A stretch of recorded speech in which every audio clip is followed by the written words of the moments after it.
वो सिर्फ 22 साल की थी और उसकी गोद में 2 साल का मासूम बच्चा जो जिंदगी से भरा हुआ था। जिस उम्र में आंखों में आने वाले खुशहाल जीवन का सपना सजा होना चाहिए था, उस उम्र में गुरु की सच्ची बेटी ने सिख भाइयों की सेवा करते हुए मौत को गले लगा लिया। वो चलती रही अंतिम सांस तक, लेकिन अंग्रेजी हुकूमत के आगे झुकने के लिए तैयार नहीं हुई। अपनी ही गोद में अपने बेटे को दम तोड़ते देखकर भी वो टूटी नहीं। ऐसी थी वीरांगना शहीद बीबी बलबीर कौर जी। अपने इस वीडियो में हम बात करेंगे उस घटना की जिसने न केवल सिख गुरुद्वारों से महंतों और पुजारियों के वर्चस्व को खत्म करने में अहम भूमिका निभाई, बल्कि खुद ब्रिटिश सरकार ने गुरुद्वारों और सिख धरोहरों की जिम्मेदारी सिखों को दी थी। कौन थी वीरांगना शहीद बीबी बलबीर कौर जी, जिनकी शहादत ने सिखों के आंदोलन में जान फूंक दी? आज के इस वीडियो में हम इसी के बारे में जानेंगे। नमस्कार, मेरा नाम है मोहिनी और आप देख रहे हैं नेटरिक पंजाब। साल 1925 से पहले ब्रिटिश हुकूमत के अधीन जितने भी सिख गुरुद्वारे या उनकी विरासतें थी, उन पर अंग्रेजों ने धोखेबाज, निर्मल और उदासी महंतों के संरक्षण में दे दिया था। अंग्रेज जानते थे कि गुरुद्वारे सिखों को एकजुट कर सकते हैं। उनकी स्वतंत्रता संग्राम की भावना और अंग्रेजी हुकूमत के लिए एक बड़ी खतरे की घंटी देखते हुए जानबूझकर सिखों से जुड़े धार्मिक स्थलों का महंतों को दे दिया गया। मगर कहते हैं ना कि बंदर के हाथ में नारियल देंगे तो वो तबाही होगा। कुछ ऐसा ही गुरुद्वारों के साथ भी हुआ। महंतों ने गुरुद्वारे को मांस मंदिरा का उपभोग करने और नाचती वैश्यों का अड्डा बना दिया। ये वो कर्म थे जो सिख गुरुओं के मुताबिक सच्चे सिख के लिए पूरी तरह से निषेध थे। महंतों के इस अधर्म ने सिखों में बेहद गुस्सा भर दिया। वो अपने धार्मिक स्थलों को वापस पाने के लिए उबल उठे और फिर शुरू हुआ सिखों का वो संग्राम जो महंतों को गुरुद्वारों से हटाकर ही खत्म हुआ। लेकिन उसके लिए कई सिखों ने अपनी शहादत दी, जिसमें 22 साल की शहीद बीबी बलबीर कौर भी थी।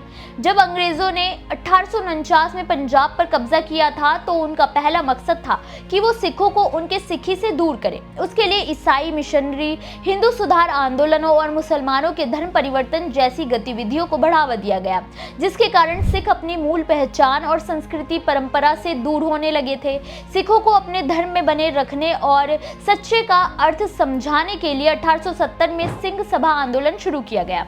आंदोलन का मेन मकसद था सिख धर्म में सुधार करना और अन्य धर्मों में परिवर्तित हो चुके धर्म त्यागियों को सिख धर्म में वापस लाना था। इस आंदोलन के कारण सिखों की आबादी लगभग 2 गुनी हो गई, लेकिन अब भी उनकी धरोहर अंग्रेजी हुकूमत के अधीन महंतों के पास थी, जिसे देखते हुए 15 नवंबर 1920 को शिरोमणि गुरुद्वारा प्रबंधक समिति का गठन किया गया। शिरोमणि गुरुद्वारा प्रबंधक समिति ने सिख धार्मिक स्थलों के सुधार के आंदोलन को एक केंद्र बिंदु की तरह देखा, जिसने गुरुद्वारों पर अधिकार करना शुरू कर दिया था, जिसका महंतों ने कड़ा विरोध किया और ब्रिटिश हुकूमत भी सिखों के फेवर में नहीं थे। नतीजा ये हुआ कि नाभा राज्य, जहां राजा रिपुदमन का शासन था, वो एक गुरसिख थे जिन्होंने अकाली आंदोलन का समर्थन किया था और अंग्रेजी हुकूमत और महंतों को हटाने के लिए वो लोग विरोध के तौर पर नाभा राज्य में सिख भाई काली पगड़ी पहनने लगे। उस वक्त केवल नाभा राज्य में ही ऐसा करने की इजाजत थी, लेकिन अंग्रेजों को लगा कि सिख विद्रोह कर सकते हैं, इसीलिए वो लोग राजा रिपुदमन को गिरफ्तार कर दिल्ली ले गए। ये अकालियों को भड़काने में पेट्रोल का काम कर गया। राजा के निष्कासन के विरोध में जगह जगह गुरु ग्रंथ साहिब जी का अखंड पाठ शुरू कर दिया गया, लेकिन अंग्रेजों ने पाठ पूरा होने ही नहीं दिया, जिसे गुरु और सिख धर्म का अपमान माना गया। सिखों ने अंग्रेजों की इस हरकत को खालसा पंथ की स्वतंत्रता और सम्मान पर हमला माना। सिखों ने बाधित हुए अखंड पाठ को पूरा करने के लिए साल 1924 में फिर से एक अहिंसक आंदोलन की शुरुआत की। खालसा ने तय किया कि वो 101 श्री अखंड पाठ पूरा करेंगे और अमृतसर श्री अकाल तख्त से हजारों सिखों ने आशीर्वाद लेकर पाठ को पूरा करने के लिए प्राणों की बाजी लगाने का संकल्प लिया। वहीं करीब 500 सिखों ने जैतों का रुख किया। इस जत्थे को शहीद जत्था कहा गया। इसी जत्थे में थी बीबी बलबीर कौर जी, जिन्होंने इच्छा जाहिर की कि वो भी जैतो जाना चाहती हैं और सिख भाइयों की सेवा करना चाहती हैं। अंग्रेजों ने यह आदेश जारी किया था कि जो भी शहीद जत्थे को खाने पीने की चीजें देगा वो उनका दुश्मन होगा। लेकिन उनकी चेतावनी से सिख शेरों और शेरनियों को कोई फर्क नहीं पड़ा, वो अपनी सेवा देते रहे। बीबी बलबीर कौर 22 साल की थी और उनकी गोद में 2 साल का बेटा था।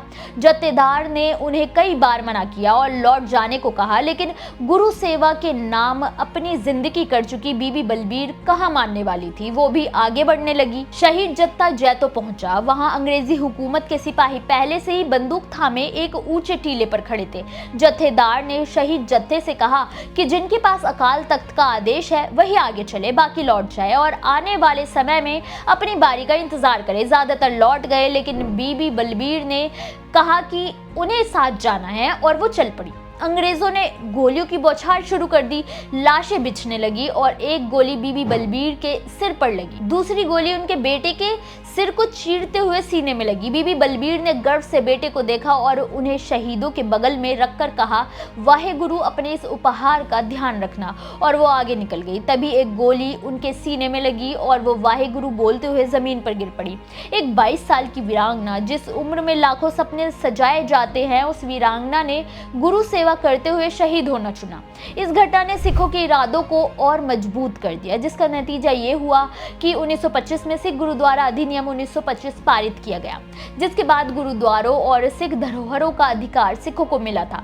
ये सिखों की सबसे बड़ी जीत में से एक मानी जाती है। और बीबी बलबीर कौर जी को तो सिखों ने शहीद का दर्जा दिया। आज भी उनका नाम पूरे सम्मान के साथ लिया जाता है। सिख पुरुषों ने ही नहीं बल्कि सिख वीरांगनाओं ने भी समय समय पर अपनी बहादुरी दिखाकर बता दिया है कि क्यों 10वें पातशाह ने उन्हें शेरनिया कहा। आपको ये वीडियो कैसी लगी हमें कमेंट बॉक्स में जरूर बताएं।